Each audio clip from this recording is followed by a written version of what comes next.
DPP dipermalukan. Taiwan blokir Xiaohongshu karena takut fakta terbongkar. Bukan karena scam. Breaking news. Taiwan mau blokir Xiaohongshu setahun. Tetapi yang terjadi malah bikin partai DPP panik bukan main. Kenapa rakyat Taiwan mendadak ngamuk dan VPN langsung jadi trending? Apa sebenarnya yang mereka takutkan sih? Fakta yang mereka sembunyikan akhirnya terbongkar, guys.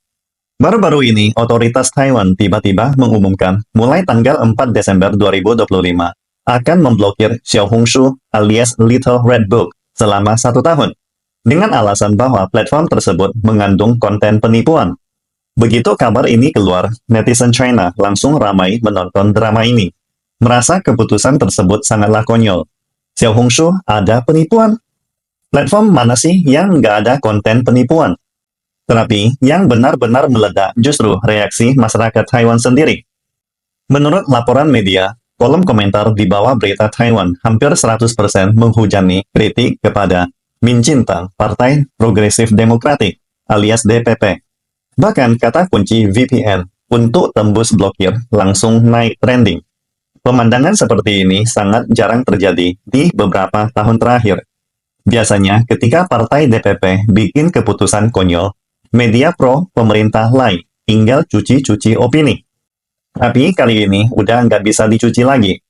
Semua orang tahu ini bukan soal mencegah penipuan, melainkan bukti ketidakmampuan alias inkompeten pemimpin DPP, keturunan Woko Jepang Lai Ching-te.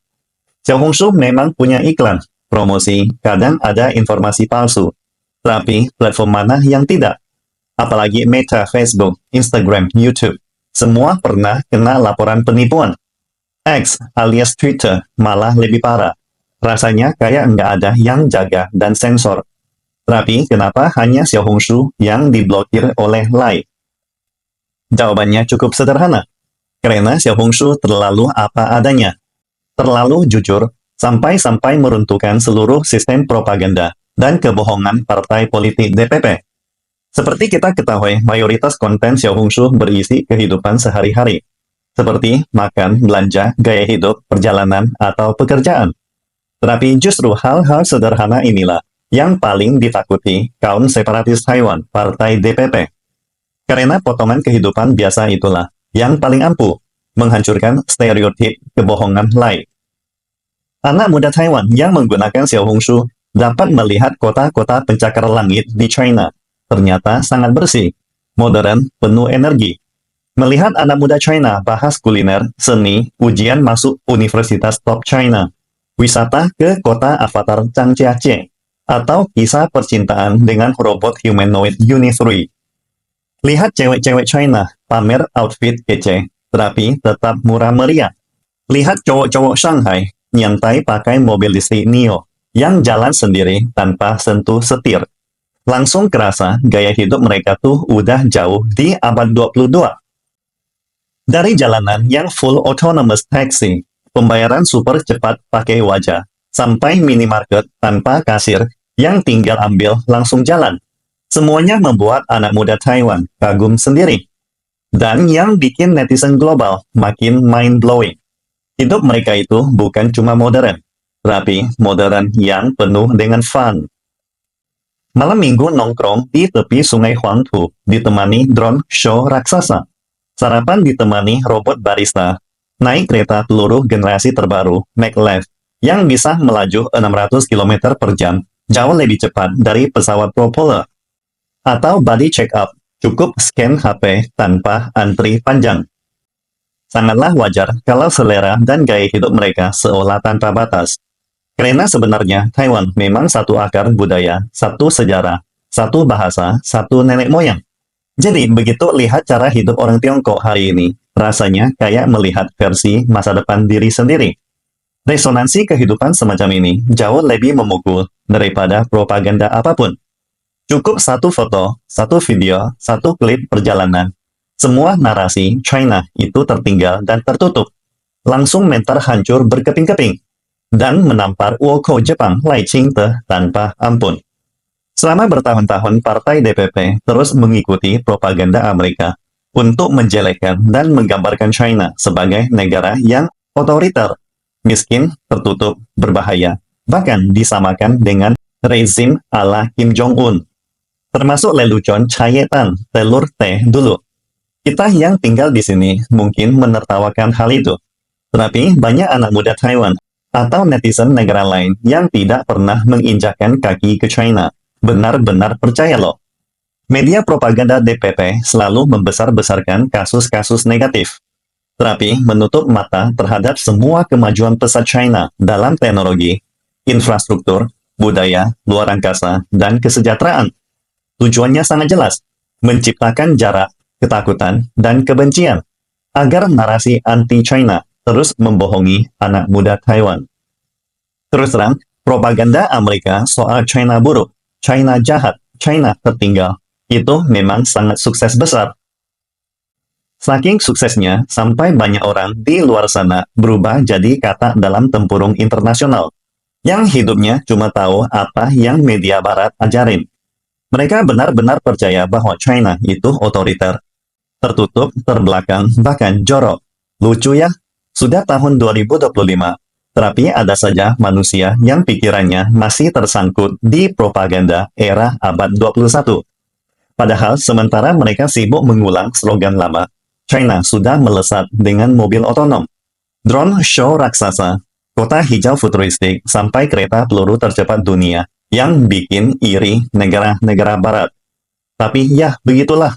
Kalau hatinya tidak terbuka dan hidupnya cuma makan mentah-mentah narasi barat, wajar kalau yang keluar cuma pendapat ala kadarnya. Dan semakin mereka teriak anti-China, semakin kelihatan siapa sebenarnya yang paling ketinggalan zaman. Sebaliknya, banyak anak muda Taiwan yang datang ke kota finansial Shanghai atau kota futuristik Shenzhen langsung viral, karena perbedaan nyata antara apa yang mereka lihat dan apa yang dipropagandakan lain. Xiaohongshu adalah jendela di tembok propaganda. Tanpa perlu visa, tanpa tiket pesawat, anak muda Taiwan bisa melihat Tiongkok apa adanya. Begitu mereka sadar kenyataan berbeda jauh dengan propaganda, kepercayaan terhadap Lai pun runtuh seketika. Contoh serupa terjadi pada internet celebrity terkenal Taiwan, Chen Zhihan alias Guan Zhang. Dulu, dia sering kritik DPP, tetapi tidak dianggap penting. Namun setelah dia melihat sendiri ke Shanghai dan Shenzhen, lalu pulang dan menceritakan langsung pengalaman tentang kecepatan bullet train, murahnya makanan, betapa amannya lingkungan, ibarat hidup di kota futuristik abad 22. Barulah Lai mulai panik. Karena pengalaman personal tidak bisa dibantah. Xiaohongshu membuat jutaan anak muda Taiwan bisa Tian Zhongguo, experiencing China secara virtual. Tidak perlu terbang ke sana, cukup sentuh layar. Itulah mengapa partai DPP menggunakan cara paling kasar, langsung blokir total. Meskipun disebut sementara, ini sebenarnya menunjukkan kecemasan mendalam. Mereka tidak berani membuka diskusi, tidak berani menjawab kritik, hanya bisa pakai perintah administratif, memotong arus informasi, menutupi kenyataan. Namun sangat disayangkan, di era digital, tindakan ini justru memicu efek sebaliknya. Bagi anak muda, semakin dilarang, semakin penasaran. Sekali trending, rasa ingin tahu langsung naik. Taiwan tidak besar, berita tersebar cepat. Hasilnya semakin diblokir, semakin banyak yang cari VPN. Semakin banyak yang unduh aplikasi lain untuk mencari info. Harus diakui, langkah DPP ini benar-benar miskin akal. Bahkan Amerika saja tidak berani memblokir TikTok secara total. Trump dulu memang ribut soal TikTok. Tapi saat mau benar-benar memblokir, dia sendiri takut kehilangan suara pendukung anak muda. Media sosial bukan lagi sekedar hiburan. Itu adalah tempat anak muda mencari informasi, identitas, dan suara. DPP masih berpikir mereka bisa pakai siasat kuno, membohongi.